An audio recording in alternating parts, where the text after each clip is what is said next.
Bueno, como habíamos hablado hace unos días, este curso es el curso de métodos matemáticos para la física y la idea de este curso es ser la continuación de los cursos de ecuaciones diferenciales ordinarias, del curso de ecuaciones diferenciales parciales y es como la previa para la tanda de los últimos cursos que se llevan en la licenciatura. Por ejemplo, el curso de Mecánica Cuántica 1, donde varias cosas que vamos a ver aquí se utilizan para dar como las bases matemáticas para poder resolver problemas o para poder plantear la teoría.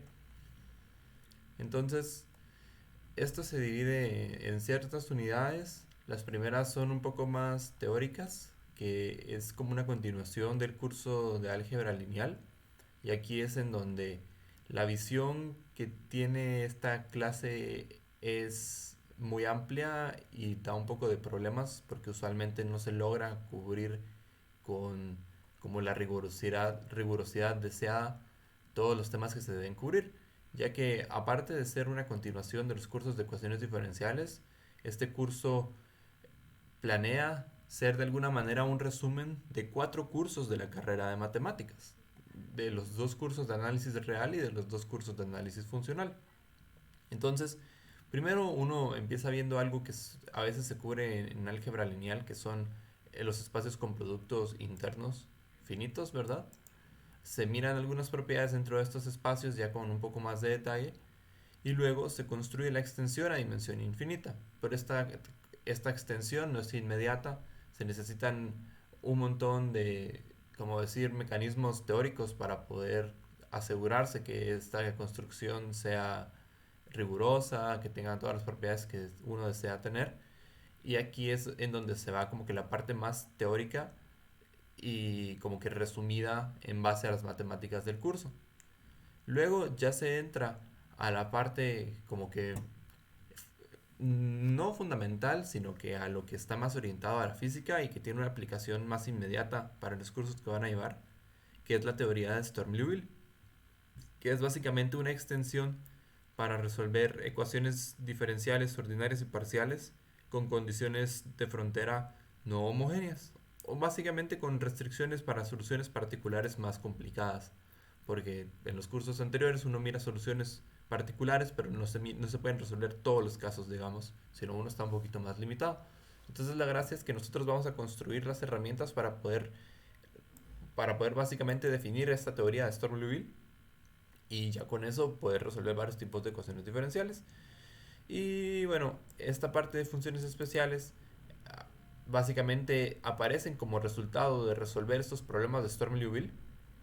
Y estas funciones o polinomios que se miran aquí son básicamente las soluciones de ecuaciones diferenciales famosas que sirven para problemas en la física. Por ejemplo, problemas de mecánica cuántica como el oscilador armónico cuántico, como el átomo de hidrógeno, etcétera, etcétera.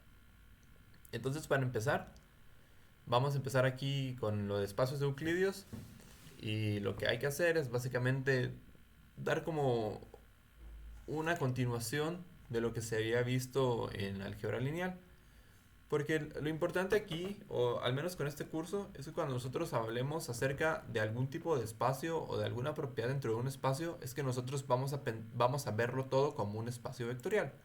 Se recuerdan que teníamos en álgebra lineal vectores que pertenecen a un espacio vectorial y escalares asociados a un campo y que el espacio vectorial se encuentra sobre un campo que nosotros hemos trabajado con los complejos o los reales, ¿verdad? Los espacios vectoriales tienen ciertos axiomas, por ejemplo, que la suma de los elementos que están dentro de un espacio cumpla, por ejemplo, asociatividad, conmutatividad y cerradura. O sea, que la suma de estos elementos estén siempre en el espacio y que uno pueda distribuir de distintas formas estas operaciones binarias y que no tengamos ningún problema con el orden de operaciones que nosotros estemos haciendo.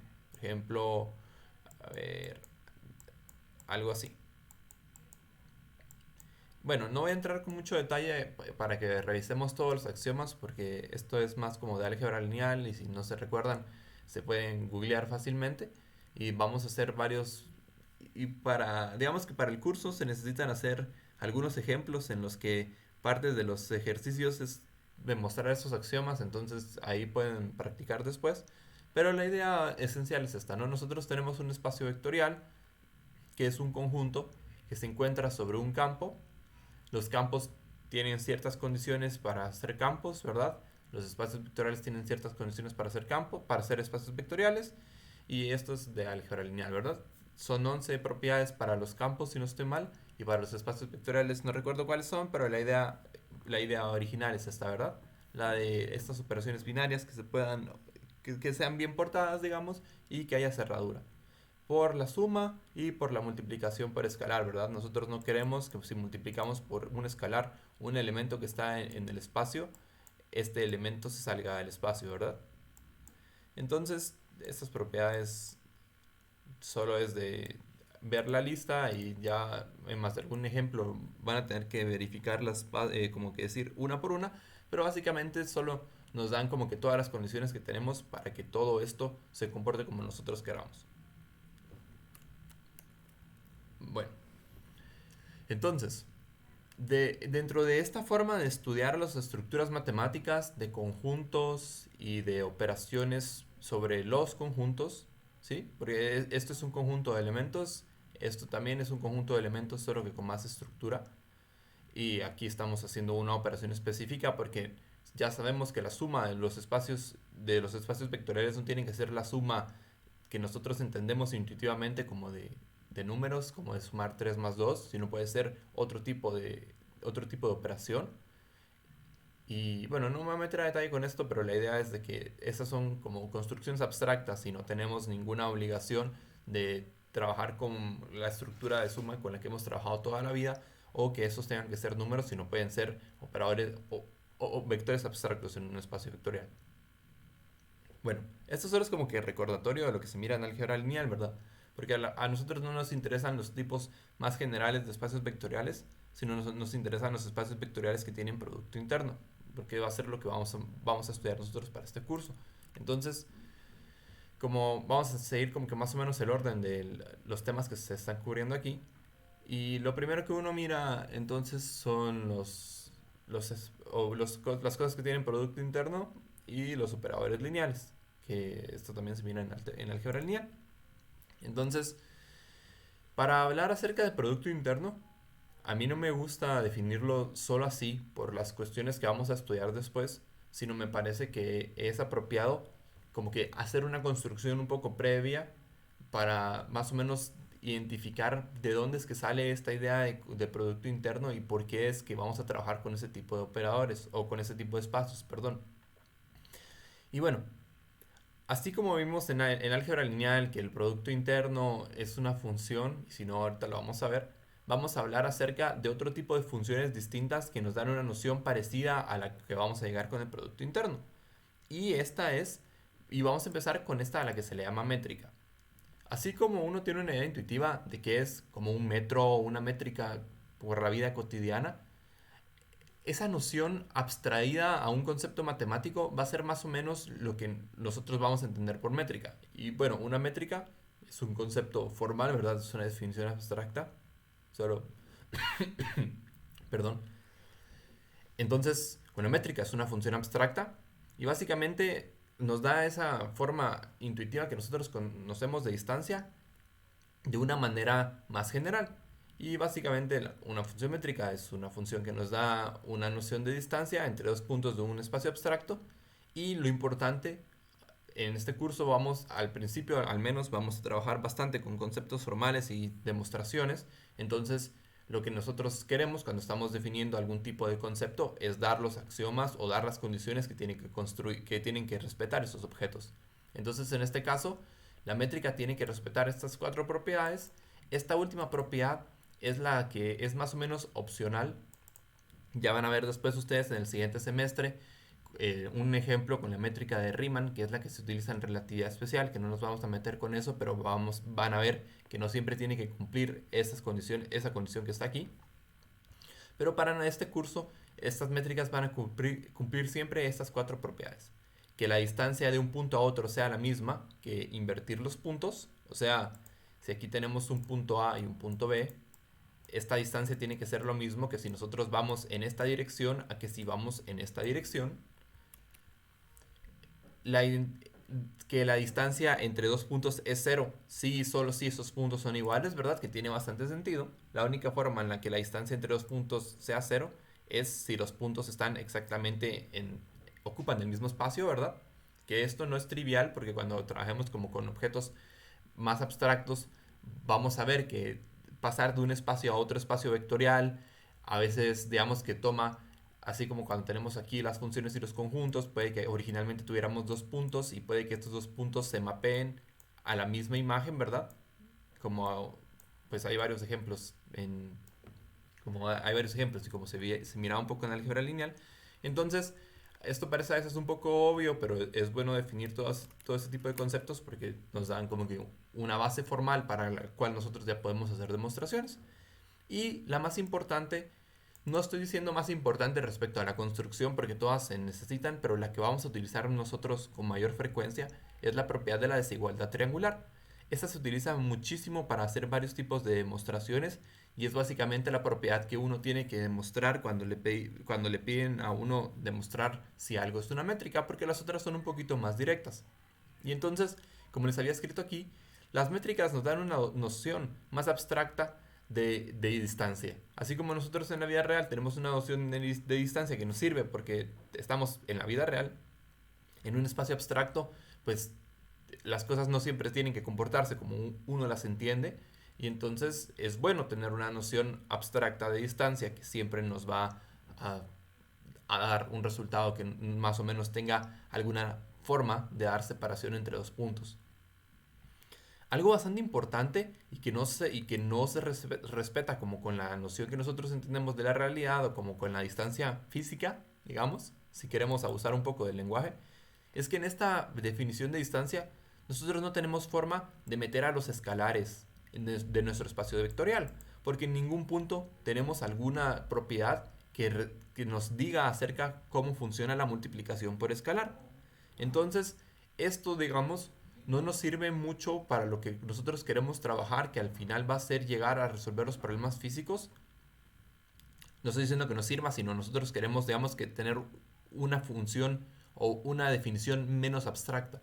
Porque en la vida real, si nosotros tenemos, por ejemplo, no sé, una distancia que mide 6 centímetros, nosotros sabemos que es lo mismo medir los 6 centímetros con una regla, es exactamente lo mismo, aquí, a que si nosotros medimos un centímetro, o tenemos una regla de un centímetro, o tenemos, no sé, un cubito que mide un centímetro, y lo podemos básicamente como que hacer una torre. Si tuviéramos varios cuadritos o clips o cualquier cosa, podemos básicamente multiplicar a este cuadrito o escalar a este cuadrito la cantidad de veces que nosotros necesitemos para cubrir la misma distancia. Eso es algo que nosotros hacemos todo el tiempo en la vida real y digamos que está como bastante metido en lo que uno piensa originalmente como de noción de distancia, pero en las métricas en los espacios abstractos no siempre se tiene que cubrir, no siempre se tiene que cumplir. Porque, por ejemplo, uno puede definir métricas como la distancia entre dos posiciones en algunos juegos, como el cubo de Rubik o el ajedrez, y las posiciones en estos juegos no tienen una forma de dar una noción de multiplicar por algo o de sumar por algo para relacionar una distancia con la otra, porque no siempre se puede hacer así, ¿verdad? Entonces, por eso es que nosotros no vamos a trabajar directamente con las métricas, sino vamos a definir algo un poquito menos general, porque queremos, digamos, que definir que nuestro espacio tenga esa estructura implícita de qué es lo que sucede en el mundo real. Y bueno, ejemplos y ejercicios para demostrar cosas con métricas y cosas que tengan que ver con métricas no faltan, porque como les digo, esto es parte de lo que se mira en el curso de análisis real, que es un curso completo de matemáticas, y esto es básicamente como, esta parte se mira como básicamente en la mitad de un semestre, entonces creo que sí hay una hoja de ejercicios que había dejado Ponciano y esa es con la que pueden practicar para hacer ejercicios, porque que yo me acuerde, no les dejo ejercicios de esto en esta guía para ir como que un poco más rápido con los temas y empezar como con lo de ecuaciones diferenciales para que dé tiempo en el semestre, por los problemas que hay ahorita, ¿verdad? Pero bueno, dejando de lado esto de las métricas, vamos a dejarlo más como algo bastante interesante y que se puede construir mucha teoría detrás, pero que nosotros no lo vamos a tocar mucho, sino vamos a ir con algo menos general, es en donde aparecen las normas. Ahora bien, antes con las métricas nosotros no podíamos trabajar con los escalares del espacio, no teníamos alguna forma de hacer comparaciones como en una recta numérica. Y entonces la norma va a ser una función que ahora nos va a permitir tener una noción de distancia, pero al mismo tiempo hacer comparaciones en una recta numérica. Entonces, la gracia de esto es que ahora las normas, desde el punto de vista físico, digamos, nos van a poder definir, nos van a poder ayudar a definir el concepto de magnitud, porque si se recuerdan, en física 1 nosotros decimos que un vector es una cantidad que tiene dirección y magnitud, ¿verdad? Y la magnitud es un número, es un escalar. Y nosotros sabemos que si tenemos, por ejemplo, un vector que tiene una magnitud de 5 y una dirección a 45, 45, eso es exactamente igual que si tenemos 5 vectores que tengan magnitud de 1. Le voy a poner aquí ¿cómo es? El sombrerito para que se mire que es como unitario, ¿no? 5 veces este vector unitario es igual a una vez el vector grande, ¿verdad? Que mide 5 en la misma dirección. Entonces la norma pues, nos va a permitir definir dentro de, o sea, está metido dentro de su definición el concepto de escalabilidad. Y bueno, otra vez, una norma es una función arbitraria, ¿verdad? Bueno, no arbitraria, pero es una función que trabaja en elementos de un espacio arbitrario, un espacio abstracto. Y la gracia es que esta cumple estas 4 condiciones en las que sí estamos metiendo el concepto de escalabilidad o el concepto de los escalares. Ahora bien, la gracia de las normas es que estas son una versión menos general de las métricas. Ya vamos a llegar a eso. Pero aquí están las cuatro definiciones, ¿verdad? Esta de subaditividad básicamente nos pide que sea algo muy parecido a las funciones lineales. Si se recuerdan de álgebra lineal, en las funciones lineales esto es exactamente igual a esto, no hay una desigualdad. Pero si nosotros tenemos la desigualdad, se cumple lo que nosotros queremos básicamente asegurarnos que se cumpla, entonces no hay ningún problema. La otra es la homogeneidad, que ya es la que nos permite hacer estas relaciones tipo recta numérica, porque aquí podemos decir que 5 veces un vector es igual a 5 por el vector unitario, o sea que el vector grande es igual a 5 veces el vector chiquito. Y esta definición de que sea mayor o igual a 0 es otra vez la que es menos general, digamos, que después cuando miren en los cursos de relatividad especial y general van a ver que aquí se puede complicar un poquito más, pero no nos vamos a meter a esto. Y la última que siempre vamos a pedir es que estas funciones solo nos dan 0 cuando los elementos son 0 o cuando los elementos son iguales. Y como les puse aquí, intuitivamente la norma nos da ya nos permite relacionar las magnitudes de los vectores, digamos, como la fuerza aplicada a un cuerpo. Solo que el problema es que en el mundo real no solo nos interesa digamos que las magnitudes de un vector fuerza, sino para la física nos interesa también la dirección de una fuerza, porque no es lo mismo dar una fuerza en esta dirección para empujar una caja que dar una fuerza en la misma dirección con la misma magnitud, pues completamente horizontal, ¿verdad? Como ya han trabajado en los cursos anteriores, pues necesitamos alguna noción como de un ángulo o de una dirección, y que esa no la tenemos actualmente, solo podemos hacer comparaciones como decir en la recta, en los reales. Si todo va para la misma dirección, no hay ningún problema porque sí los podemos escalar, pero si van para direcciones distintas, no tenemos forma de compararlo. Y bueno, otra vez, con las normas se pueden ver muchísimos ejemplos y etcétera, etcétera, etcétera. Pero les voy a pasar la hoja de ejercicios que había dejado Ponciano de hace un par de años y con eso ya pueden como que practicar un poco. Pero el enfoque que nosotros vamos a tener sí es como que más o menos formal al principio de este curso, pero no nos vamos a meter tanto a las propiedades de estos espacios sino vamos a estudiar un poco más el concepto de la extensión de esos espacios a la dimensión infinita, porque en teoría más esto se cubre un poco en el curso de álgebra lineal, o al menos esa es la meta que tenemos, que para los próximos años eso se empieza a cubrir en el curso de álgebra lineal y ya nosotros veamos solo la extensión a dimensión infinita. Y bueno, aquí hay un par de detalles que yo les pongo que ya que lo pueden leer después. Y la gracia, y una cosa importante aquí, que eso sí es bastante importante y da muchos dolores de cabeza. Y es que para la notación de la norma no hay un estándar. Los libros de matemáticas usan la P y los libros de física usan la doble barrita. A veces hay libros que usan solo una barrita y entonces es muy complicado. Para la norma hay que tener mucho cuidado porque depende mucho del concepto para saber si algo es un valor absoluto o es una norma. Entonces tengan bastante cuidado con esto y vean bien, digamos, qué estructura usa su libro o etcétera, etcétera. Usualmente los libros de física usan las dos barritas y por eso se los pongo aquí, pero es más rápido latexear con una P y el libro que estaba utilizando yo al principio creo que estaba utilizando P, entonces yo puse la P. Y bueno, un ejemplo que sí es bastante importante para las normas, porque es algo que nosotros hacemos todo el tiempo en física, es la...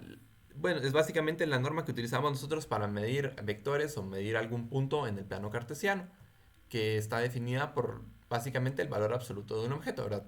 La raíz cuadrada del objeto al cuadrado. Y como les decía, como nosotros tenemos objetos formales que tienen axiomas, para demostrar que alguno de estos casos específicos es ese objeto, solo tenemos que verificar los axiomas. Por ejemplo, para la raíz cuadrada, el axioma de aditividad es bastante fácil de demostrar porque es básicamente una consecuencia del el trinomio cuadrado perfecto, ¿verdad? Nosotros tenemos que la norma de estos objetos es igual a x más y al cuadrado y la raíz cuadrada de esto, y esto es exactamente igual al valor absoluto de estos objetos y por la desigualdad triangular sale directo, ¿verdad? Y si no, ustedes también ya llevaron compleja y pueden hacer la expansión y se van a dar cuenta que básicamente nos estamos comiendo los términos de medio y por eso es de que sale la desigualdad, ¿verdad?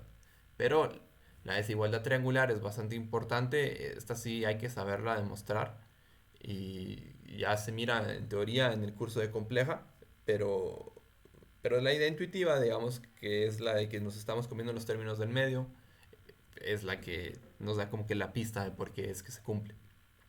Y bueno, las otras propiedades yo las dejo aquí como ejercicio, pero este ejercicio es más como para que tengan la idea de que sí, de cómo es el proceso para hacerlo, porque no es muy difícil. Por ejemplo, demostremos la homogeneidad, esta es casi que directa.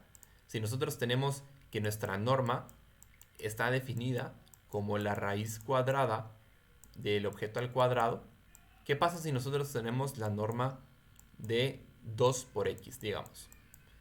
Esto, de forma directa, es exactamente igual a la raíz cuadrada de 2 por x al cuadrado. Y si nosotros hacemos procedimiento de álgebra, podemos distribuir el cuadrado adentro. Podemos decir que la multiplicación de raíces cuadradas es igual a la raíz cuadrada de la multiplicación. Y esto al final lo que nos va a dar va a ser el valor absoluto de 2 por la raíz cuadrada de x al cuadrado. Y esto es exactamente igual al valor absoluto de 2 por la norma de x. ¿Sí? Y aquí es donde da un poquito de problema esta notación, porque cuando nosotros tenemos valores absolutos y normas, hay un montón de palitos y hay que tener como bastante cuidado de cómo se están poniendo.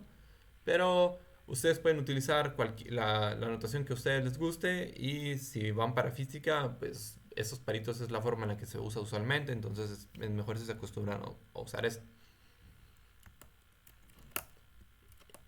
Y bueno, como les decía, varias de estas demostraciones, especialmente para los casos sencillos, que es lo que nosotros vamos a estudiar, salen bastante directas y varios detalles que se miran en matemáticas a nosotros no nos van a importar, no vamos a ver de primas a primeras cuestiones de continuidad o cuestiones de que estas definiciones estén bien definidas, digamos. Entonces, sencillamente vamos a esperar que esto ya nos lo dieron y ya está bien y nosotros solo vamos a hacer algún tipo de o pruebas sencillas o más que todo verificaciones de algunos ejemplos que sí nos van a servir para el futuro. Y bueno, Igual aquí les pongo, ¿verdad? Que cabe mencionar que para hacer pruebas formales de esto hay un montón de cosas que nosotros no hemos definido y no vamos a definir porque no se miran en la carrera de física, pero sí se miran en matemáticas. Y para que esto fuera pues formal, como tiene más o menos el enfoque del curso, tendríamos que... no nos da tiempo. Tendrían que haber más cursos de métodos matemáticos y solo hay un curso, entonces hay que saber qué batallas se pueden ganar y ahí cuál es como que el más o menos lo esencial que se tiene que aprender y pues es lo que vamos a cubrir. Y bueno, esto es bastante importante y era lo que les estaba diciendo anteriormente y es la proposición de que toda norma es una métrica. No toda métrica es una norma, pero toda norma es una métrica. Entonces digamos que si tenemos aquí todas las funciones que son métricas, van a haber funciones aparte que son más particulares, que son las normas, y van a haber métricas que no son normas, pero todas las normas van a ser métricas. Y la demostración es básicamente ver si una función que cumple estas características sí tiene, o sea, implica que una función que cumple estas características implica que cumple estas características que están aquí. ¿Sí? Y pues la demostración es bastante directa. Por ejemplo, nosotros tenemos aquí el ejemplo de que toda norma induce una métrica mediante la métrica de x con y es igual a la norma de x menos y. Y básicamente lo que hay que hacer es que tenemos que demostrar las propiedades que cumple la métrica. Y las propiedades que cumple la métrica era que la distancia entre dos puntos tiene que ser igual a la distancia si invertimos el camino, digamos. Que la distancia entre dos puntos es 0 si y solo si estos puntos son 0. Y la desigualdad triangular. La desigualdad triangular intuitivamente la pueden pensar como el teorema de Pitágoras. En el teorema de Pitágoras, si ustedes se recuerdan, o cuando tenemos la propiedad de los cosenos, que dice que, si digamos, aquí tenemos la hipotenusa al cuadrado es igual a la suma de los catetos al cuadrado para un triángulo general, menos 2 por A por B por el coseno del ángulo asociado a C. Esta es la fórmula esta es la propiedad de los cosenos. Entonces, la desigualdad triangular básicamente nos da la estructura del teorema de Pitágoras y de esta propiedad de los cosenos en una demostración, o sea, en una desigualdad, lo mete todo de una vez junto. Cuando tenemos el triángulo para Pitágoras, el triángulo rectángulo, tenemos la igualdad y para los demás casos tenemos la desigualdad. Pero la forma en la que nosotros lo vamos a escribir, porque estamos trabajando con estas funciones de distancia, es que la distancia entre dos puntos, o sea, imagínense, tenemos aquí este punto y este punto que hacen la hipotenusa, tiene que ser menor o igual a la distancia entre x con z más la distancia entre z con y. O sea, aquí tenemos el punto x, digamos, aquí tenemos el punto y, aquí tenemos el punto z, y básicamente estamos pues metiendo de forma implícita esta propiedad que sabemos ya de los triángulos de los cursos pasados y que la igualdad se cumple cuando tenemos el teorema de Pitágoras. Ahí. Por eso es que si no han, yo creo que ya han trabajado antes con desigualdad triangular en algún curso de matemáticas. Si no lo han trabajado, está un poco complicado, pero igual lo podemos ver más o menos desde cero. Pero por eso es que, digamos, si no saben cómo escribir esta propiedad de la desigualdad triangular, tienen el punto inicial y el punto final de un camino. Y estos siempre van a ser el punto inicial y el punto final en este lado de la expresión, pero le agregamos un punto intermedio, ¿verdad? Estamos diciendo que ir de un punto a otro punto, como que decir, el camino más cercano, usualmente es más corto que ir tomando un punto intermedio entre ellos. Otra vez, en espacios abstractos a veces se cumple la igualdad, o cuando tenemos cosas más extrañas como la relatividad especial, pasan cosas más extrañas, pero para lo que a nosotros nos concierne, que es solo triangulitos y cosas así que están en la vida real de momento, no tenemos ningún problema con dar ese tipo de analogías así, ¿verdad? Que romper un poquito la formalidad, pero de la primera vez que uno lo mira no hay ningún problema. Y de hecho, varias de esas cosas, digamos, aunque ya se miren con más como rigor, con más abstracción o generalidad, usualmente uno se imagina lo que se puede imaginar y después solo dice, ah, sí, pero es más general. Como lo de imaginarse 10 dimensiones, ¿no? Uno se imagina 3 dimensiones y después uno dice, son 10 dimensiones. No es como que uno se pueda imaginar 10 dimensiones en la mente, ¿verdad? O bueno, al menos yo no puedo, no sé si ustedes pueden. Pero bueno, la idea entonces es tomar estas propiedades de la norma y demostrar las propiedades de la métrica. Y para esto o se hacen trucos, que es multiplicar menos 1 de forma inteligente, o 1 de forma inteligente, o sumar 0 y restar 0 de forma inteligente. Entonces, para esta demostración, multiplicamos menos 1 de forma inteligente. Ya miran ustedes con detalles si les parecen estos pasos, y en esta sumamos 0 de forma inteligente. Solo que aquí me acuerdo que hay un typo. Aquí nosotros estamos sumando 0. Y entonces, como estamos sumando 0, tendríamos que sumar z y restar z. Este debería ser un z, y por eso es que ya podemos como que hacer esta factorización. Pero la idea es la misma, ¿verdad? Solo es un error de escritura. Y bueno, les dejo más ejercicios porque hacer esta demostración es muy importante para ver que todas las normas son métricas. Ahora bien, nosotros queremos trabajar todavía con algo menos general, con algo más específico, que sí nos dé todas las propiedades que nosotros queremos, digamos, de los sistemas físicos. Y esta función que cumple todo lo que nosotros queremos ya es el producto interno. Entonces, de nuevo, ¿verdad? Queremos una operación que no solo nos dé noción de magnitud, sino nos dé noción también de posición, de dirección. Y en este caso, usualmente se suele decir que le da una geometría al espacio. ¿Sí? Porque cuando nosotros podemos hacer comparaciones de este tipo, que podemos, digamos que dar algún tipo de ángulo que existe entre dos vectores, nosotros estamos imponiendo algún tipo de geometría en el espacio, algún tipo de forma en la que nosotros podemos compararlos, porque si no se lo imponemos, no podemos hacer la comparación. Y digamos que esto es lo poderoso del del producto interno, perdón, que es el que vamos a utilizar para todo el curso.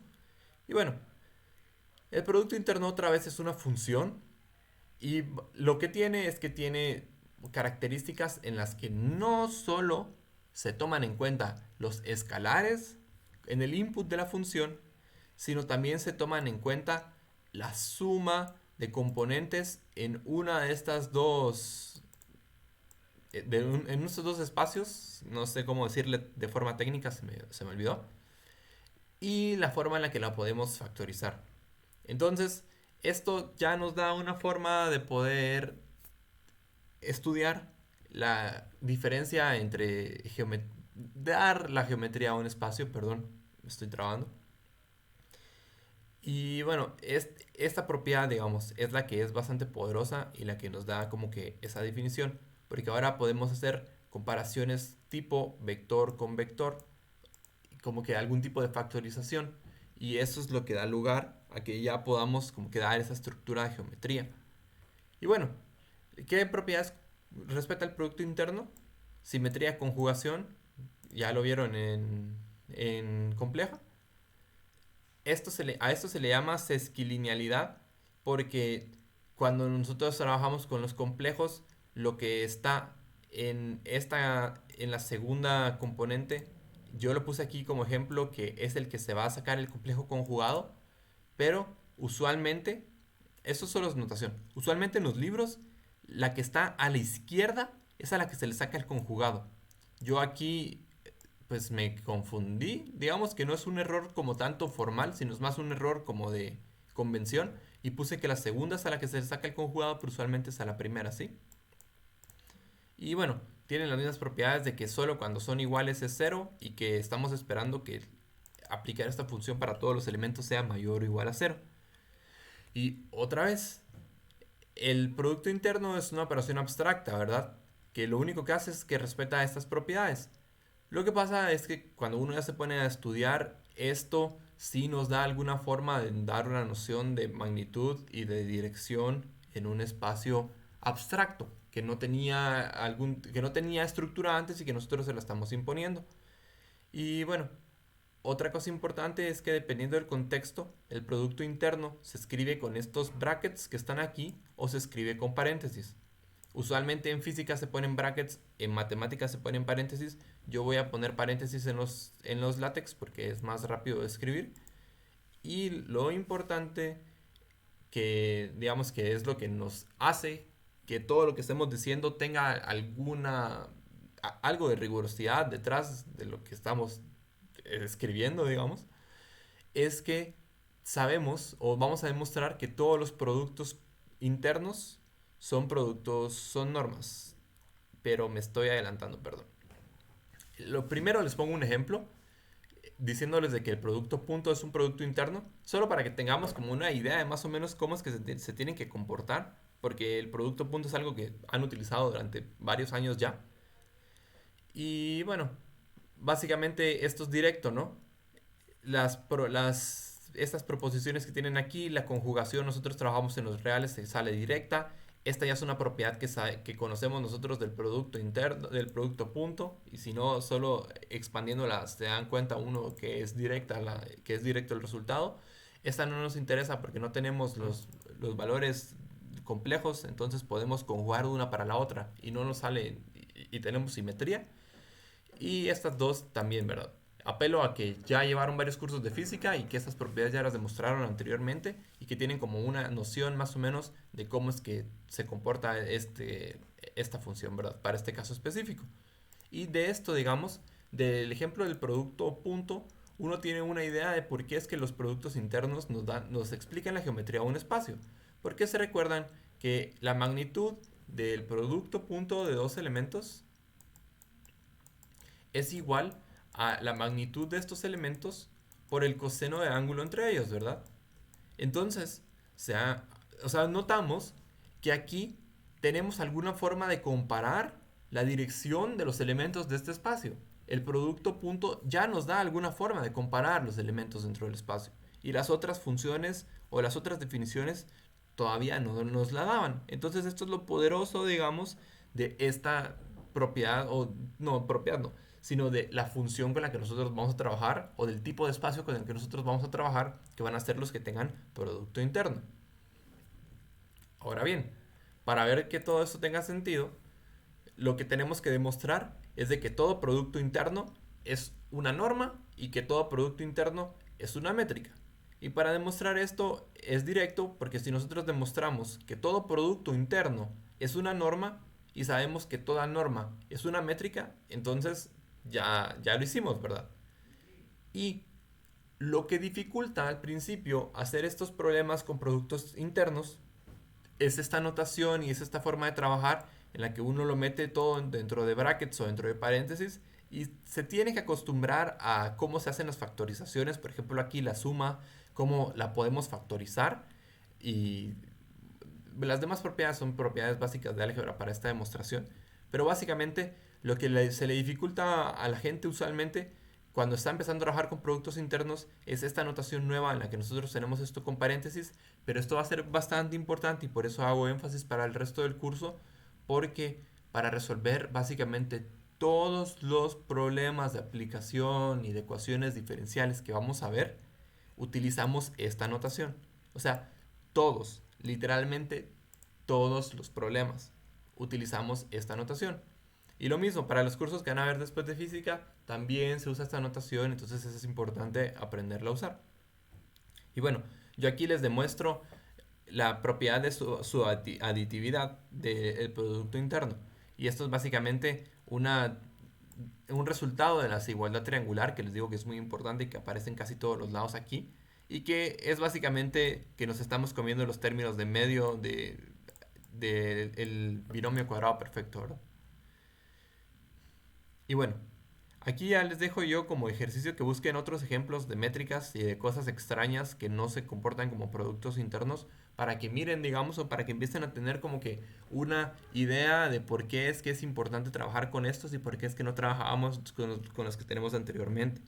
Aunque como es posiblemente es de las primeras veces que ustedes tienen como que este enfoque o se les presentan ese tipo de funciones, tal vez no tienen como que esa predisposición a querer trabajarlo todo con métrica, como las personas que ya llevaron el curso en matemáticas y trabajaron un semestre completo con métricas y después se preguntan por qué es que queremos trabajar específicamente con estas que son menos generales.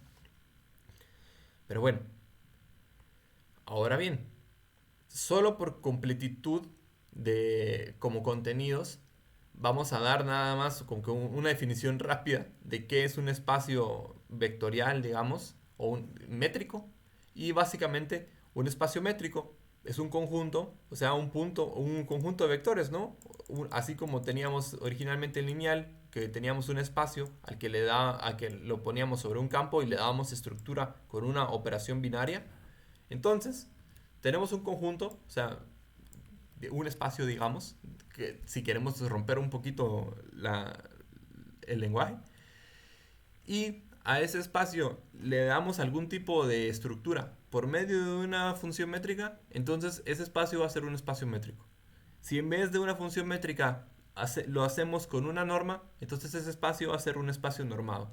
Si en vez de una norma es un producto interno, entonces ese va a ser un espacio con producto interno. O sea, literalmente es definición de diccionario, ¿verdad? Solo para entender, digamos, de que estas funciones las definimos porque se las podemos aplicar, digamos, a los espacios vectoriales que vimos en lineal y eso le da un poco de estructura al espacio y básicamente lo que nosotros vamos a estudiar en este curso van a ser espacios vectoriales, ¿sí? Todo lo vamos a estudiar como espacios vectoriales que les pusimos cierta estructura porque les estamos dando de forma explícita un producto interno. Y el producto interno nos da una forma o una manera de comparar posiciones o direcciones de elementos del espacio. No tienen que ser vectores físicos como los que nosotros entendemos, como poner los brazos en una dirección, sino pues ya pueden ser elementos un poco más abstractos. Nosotros vamos a trabajar mucho con funciones y de alguna manera vamos a poder definir algún tipo como de dirección o posición relativa entre funciones o entre polinomios, etcétera, etcétera. Eso es lo que vamos a estudiar más o menos en el curso. O digamos que ese es más o menos el enfoque que tenemos. Y bueno, la gracia ahora es que nosotros queremos definir qué son estos espacios euclidios y básicamente los espacios euclidios o específicamente los espacios vectoriales euclidios, porque no es lo mismo tener un espacio arbitrario o un espacio vectorial, son espacios con producto interno y de dimensión finita. De momento no habíamos dicho explícitamente que todo lo que estábamos trabajando era de dimensión finita, porque no sabemos cómo trabajar con dimensión infinita. Pero todo lo que vamos a hacer en esta primera parte del curso va a ser con dimensión finita, entonces no se preocupen. Si ustedes vieron espacios con producto interno en álgebra lineal, esos eran espacios euclidios. Y en el momento en el que hagamos el salto a dimensiones infinitas, que es lo que nos interesa, pues ya lo vamos a dejar todo de forma explícita. Y bueno, les voy a dar ejemplos de espacios euclidios porque pues vamos a trabajar mucho con aplicaciones en este curso, entonces queremos saber cuáles son como los ejemplos de espacios como famosos. Y en este caso tenemos el espacio de las funciones continuas. N es como parecido a Rn, nos dan la cantidad de dimensiones, digamos, que tiene un vector de este espacio. Y este producto interno nos da la operación entre dos funciones continuas y nos entrega un real. Puede ser un escalar cualquiera, pero nosotros no vamos a trabajar mucho con complejos, sino más que todo con reales, entonces no hay ningún problema. Pero de todos modos la definición la ponemos aquí con sacarle el conjugado siempre al primer componente. Entonces, el producto interno entre esos elementos va a ser la multiplicación por componentes de funciones. Si nosotros tenemos, por ejemplo, la función f, que está como, por ejemplo, t cuadrado y t. Y tenemos la función g, que está como 1 y t al cubo. Entonces, si nosotros sacamos, bueno, aquí yo lo puse entre corchetitos porque cuando uno mira cálculo 3 se ponen corchetes, ¿verdad? Pero esto no es el producto interno, sino solo estoy definiendo las funciones.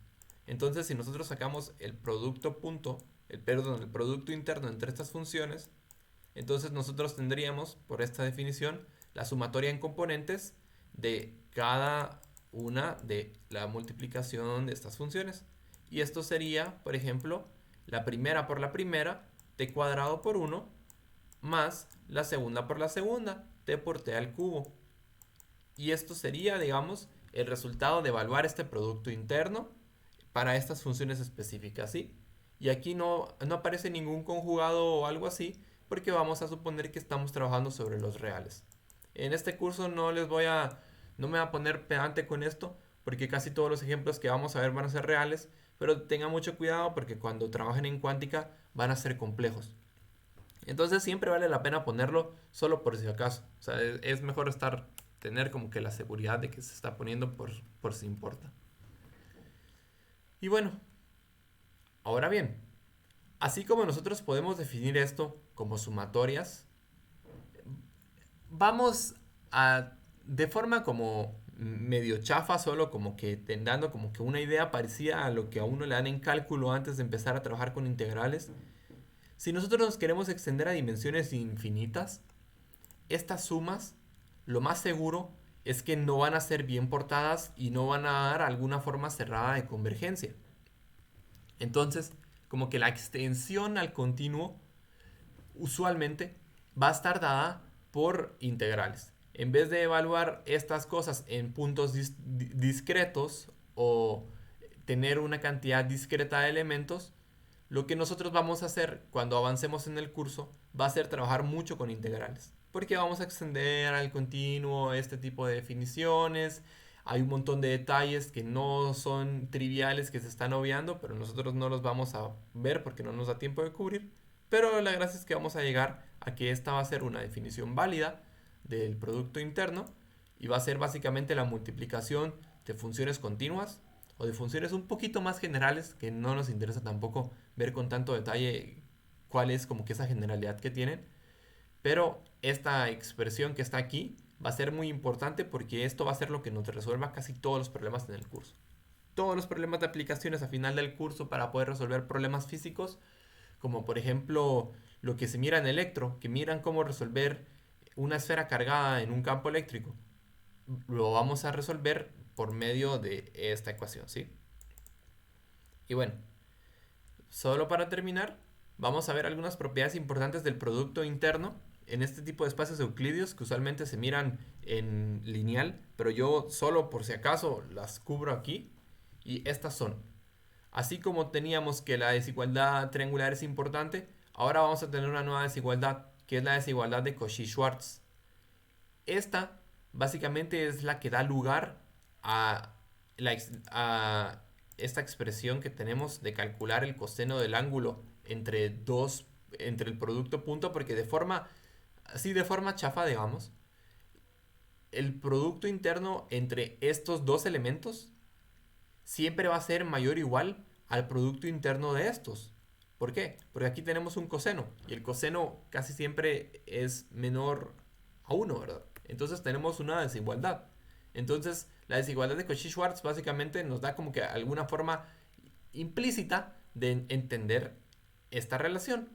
O igual, la forma en la que nosotros estamos haciendo la demostración que a mí me gusta es que si nosotros tenemos el producto interno entre dos vectores que nos está relacionando el ángulo entre ellos, lo que nosotros estamos haciendo es que estamos multiplicando por un número complejo, que unitario. Y si se recuerdan, estos números complejos y unitarios lo que hacen es que rotan a uno de los vectores.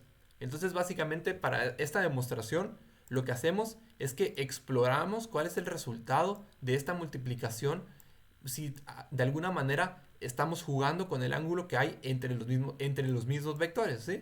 Entonces, esta desigualdad de Cauchy-Schwarz es bastante importante, sí va a aparecer varias veces porque nos da como que esa fórmula que podemos tener nosotros de física 1 para el producto punto y básicamente explora cómo cambia el resultado del producto si nosotros cambiamos el ángulo entre estos vectores, que no es nada del otro mundo. Pero es una demostración y hay que ver los pasos como que pasos por pasos. O si esta que está un poco resumida no les parece, pueden buscarla ustedes también en internet.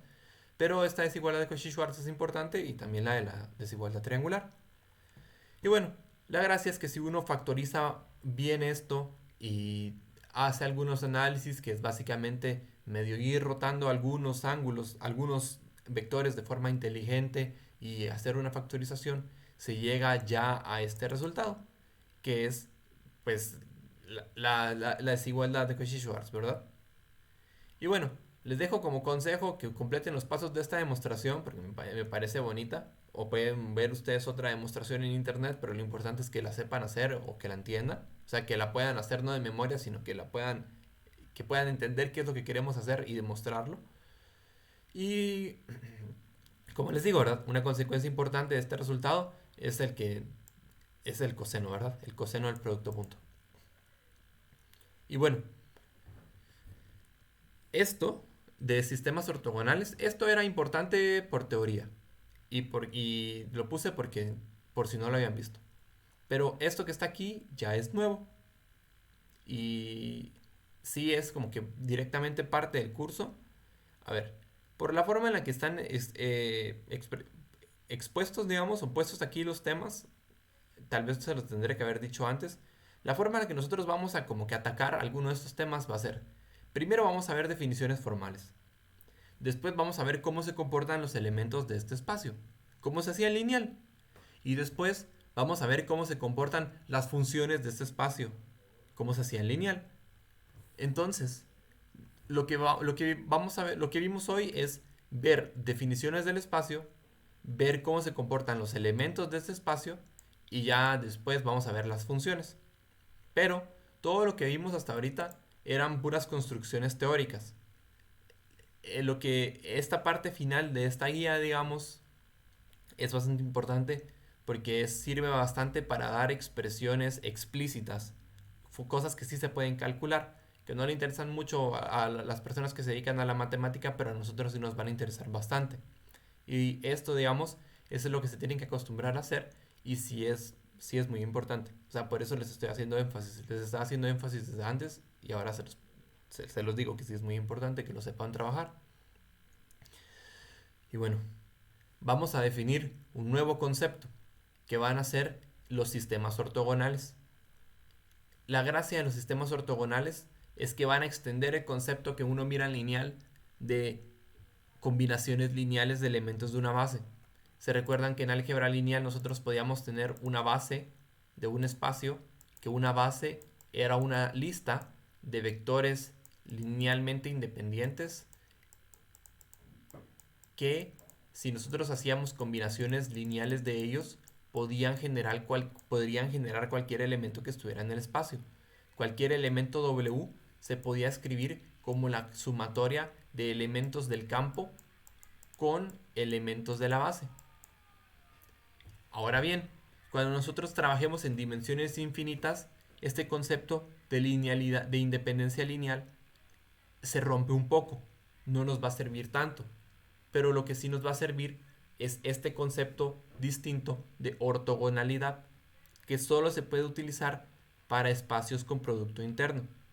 Y por eso es que digamos que también es importante trabajar con esos espacios, porque nos van a permitir de una forma fácil extender este concepto de combinaciones lineales.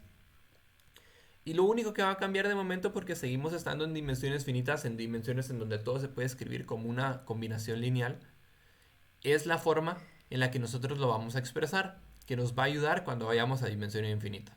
Ahorita parece extraño, pero después va a ser muy útil.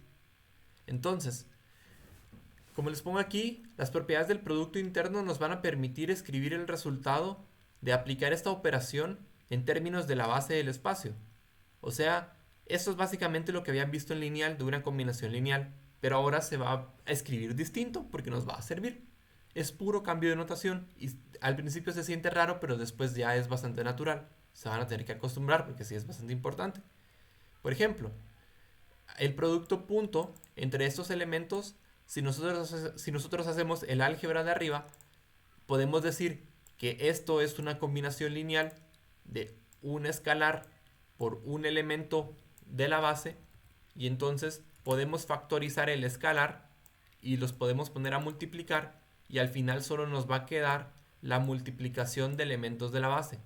Si nosotros tenemos un vector que solo es horizontal al que le llamamos x, por ejemplo, que valga 5 en esta dirección y un vector vertical que se llama y que valga 7, nosotros podemos decir que y es igual a 0,7, que esto es exactamente igual a 0 por el vector e1 más 7 por el vector e2, y x es 0,5,0, que es 5 por el vector e1 más 0 por el vector e2.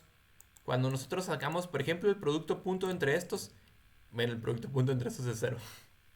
Pero igual, la gracia es que si nosotros sacamos el producto interno entre estos, no el producto punto, sino el producto interno general, esto sería, en este caso, 0 por 5 con e1, e2, más 0 por 7 por... perdón, es e1, e1 con e2, e2.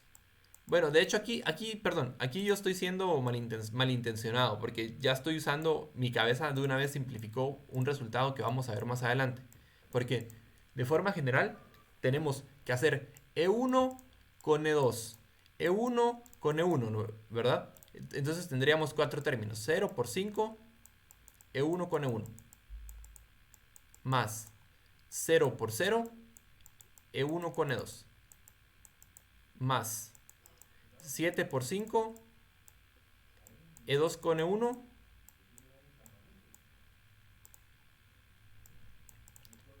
más 7 por 0, E2 con E2. ¿De dónde salió esta multiplicación o de dónde salieron esos cuatro términos? Esto es pura álgebra, ¿verdad? Este X, producto interno con Y, se puede escribir así, hecho producto interno con este, ¿verdad? Y entonces, aquí literalmente solo es que ustedes usen las propiedades de cómo se puede operar esto, que están puestas arriba, que se saca a este y se opera con este, se saca a este, se opera con este, y al final nos van a quedar los cuatro términos. Y la expresión se puede calcular de forma explícita, como está aquí. Pero, si se dan cuenta, hacer esto es muy cansado. Y entonces, si de alguna manera lográramos demostrar una propiedad que nos permita calcular estos productos de una vez para no tener que hacerlos todos a mano, sería muy práctico. Y bueno, esto es justamente lo que les dejo yo de ejercicio, que es bastante importante, y es demostrar que el producto interno a pares de un conjunto de vectores linealmente independientes es cero.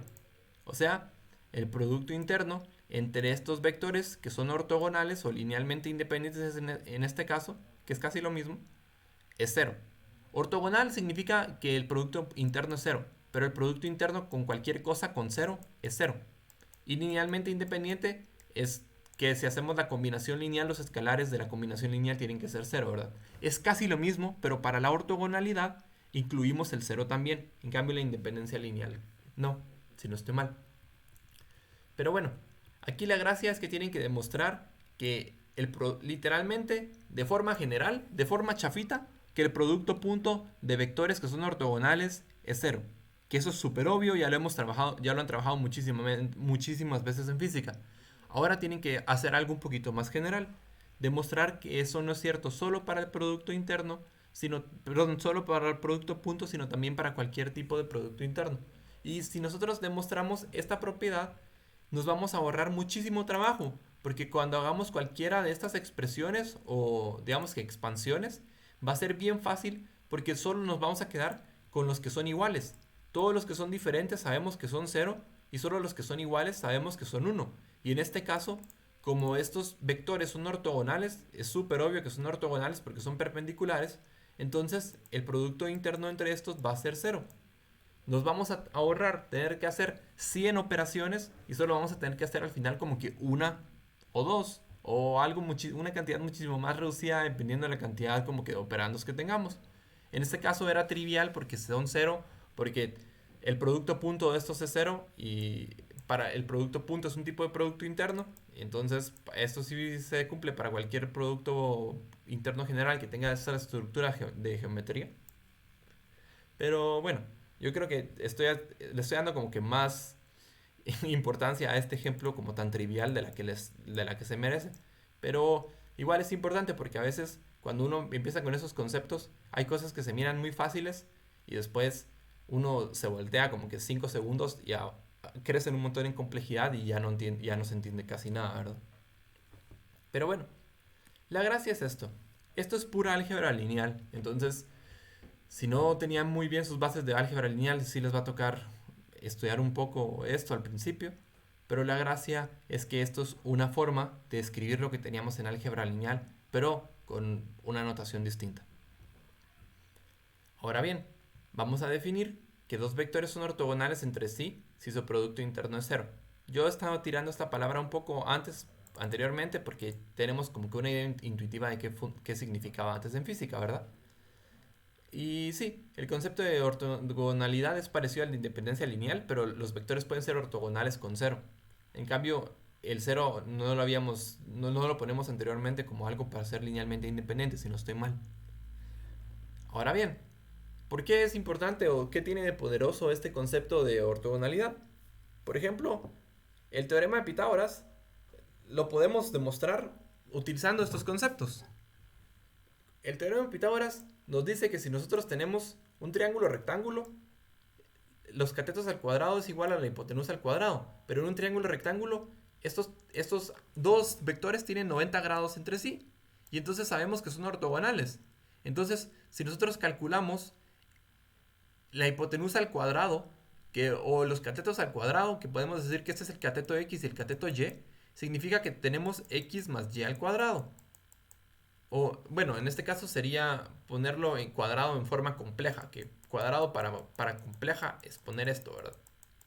Pero esto, nosotros definimos que es exactamente igual a hacerlo como una suma, digamos que exactamente igual en el producto interno.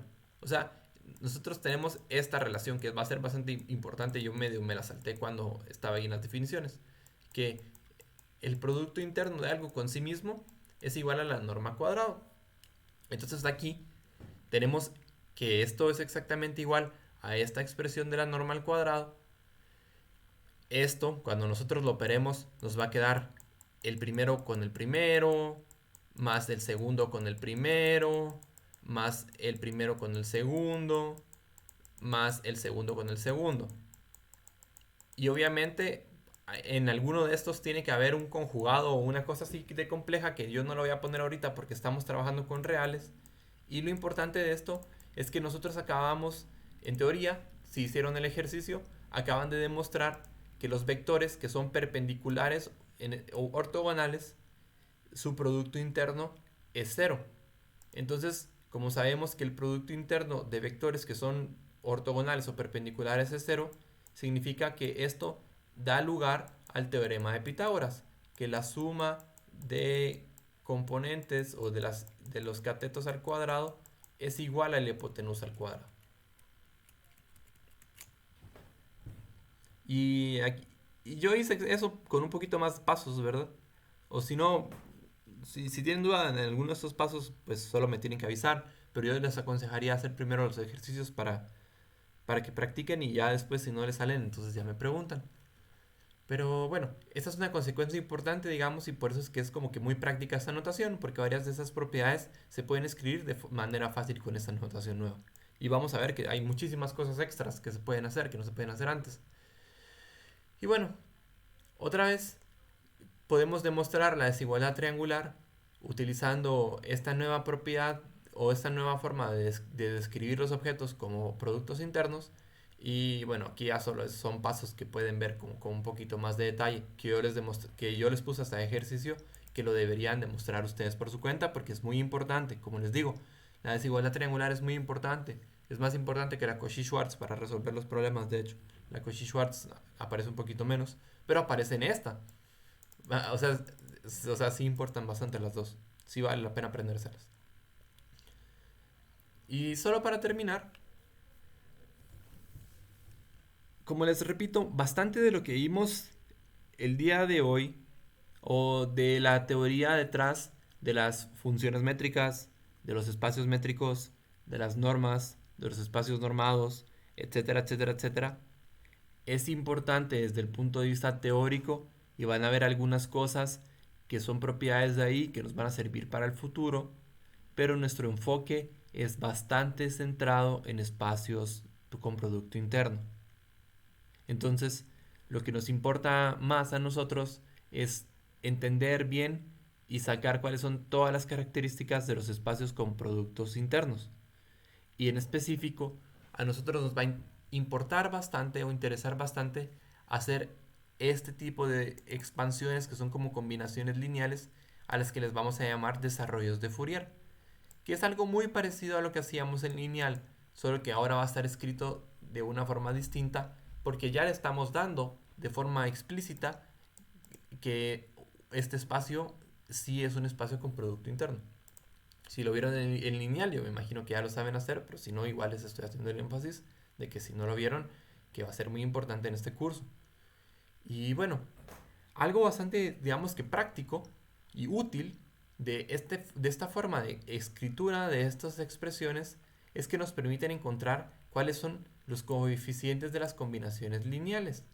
Por ejemplo, nosotros tenemos aquí que este x se escribe como 5 por e1 más 0 por e2. Pero imagínense que nosotros, que en vez de tener un vector que tiene 2 dimensiones, esto tuviera 200 dimensiones. Sería muy difícil ponerse a buscar cuál es la componente, por ejemplo, 85.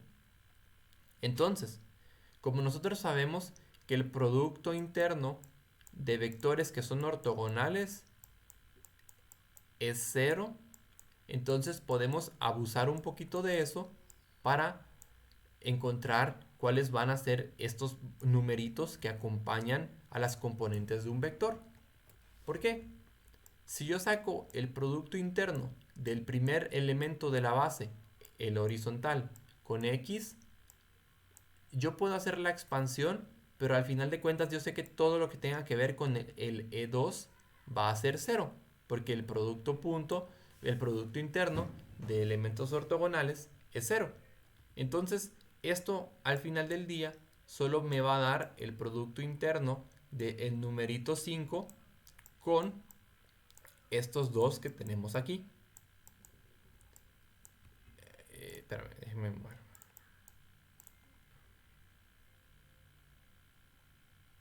Aquí está. Y esto es muy práctico. ¿Por qué? Porque nosotros lo que vamos a hacer es resolver problemas.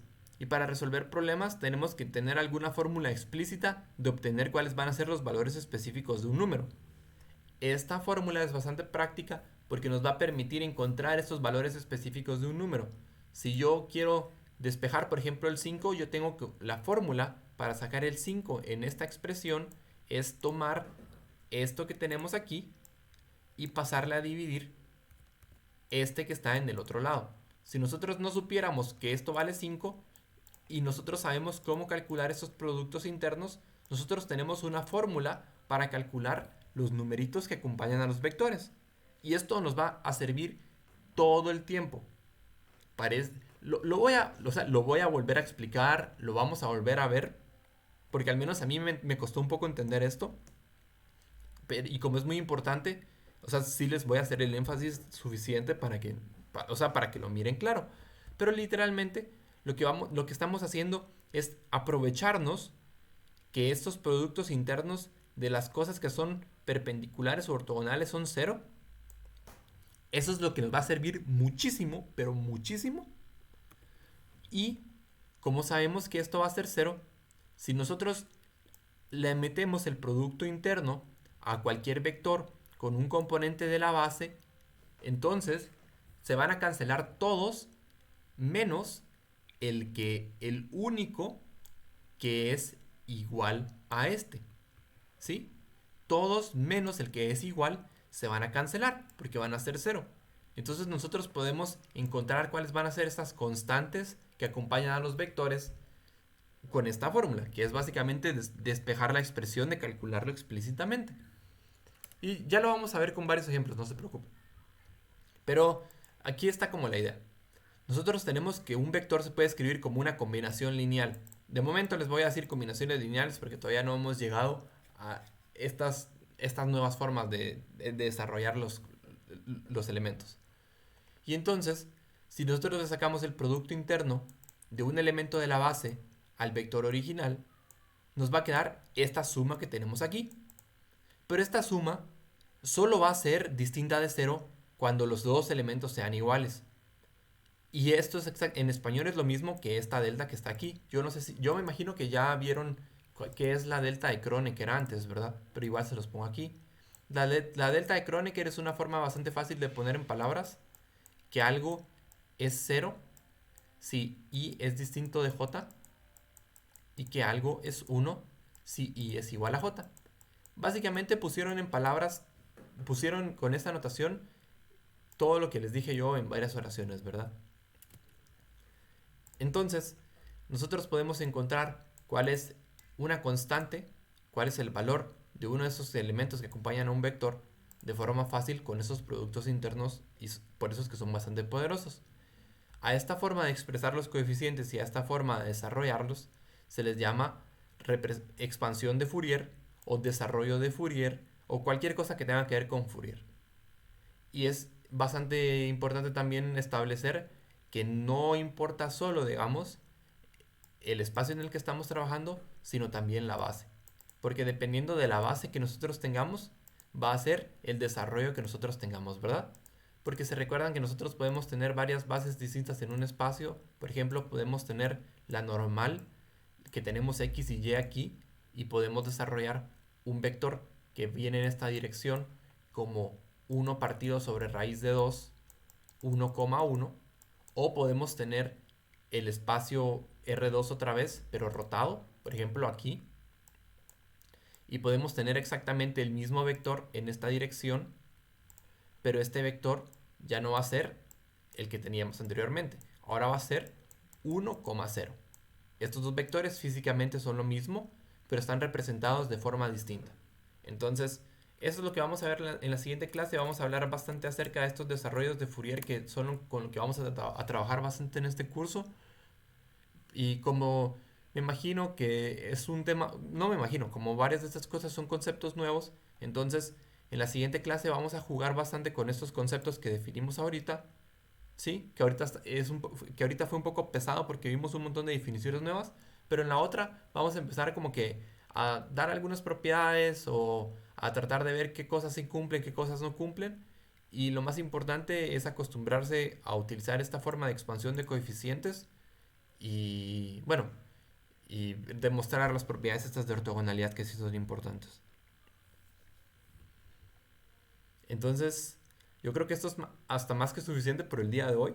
Yo sé que hoy fue un poco pesado porque sí habían muchas definiciones. Quise cubrir bastante contenido por el hecho de que, especialmente por los problemas que tenemos ahorita del semestre, hay algunas cosas que solo se van a dar como por completitud de los contenidos, pero no son lo más fundamental del curso, entonces no se le va a hacer tanto énfasis. Pero con lo que sí nos vamos a quedar después es con estos desarrollos de Fourier y con cómo se comportan, porque nos van a servir para resolver los problemas que queremos a futuro. ¿Sí? Entonces, no sé si alguien tiene alguna duda de algo. Igual, si les surgen dudas en lo que yo voy hablando o si hay algún problema con el audio o cualquier cosa, me pueden decir en cualquier momento, no tengan, o sea, no hay ningún problema por mí. Pero si no, nos veríamos la otra semana con la que ya empezaríamos a como que dar cosas un poco más en la tierra de lo que estábamos viendo ahorita. Porque como les digo, usualmente esto sí se da, pero se da con más días. O sea, es porque sí implica bastante tiempo querer desarrollarlo un poquito más, pero de momento nosotros lo vamos a ver un poco más solo como, bueno, esto existe, están estas ciertas definiciones, vamos a ver solo algunas demostraciones por completitud, pero no vamos a cubrirlo con el detalle que se cubre usualmente.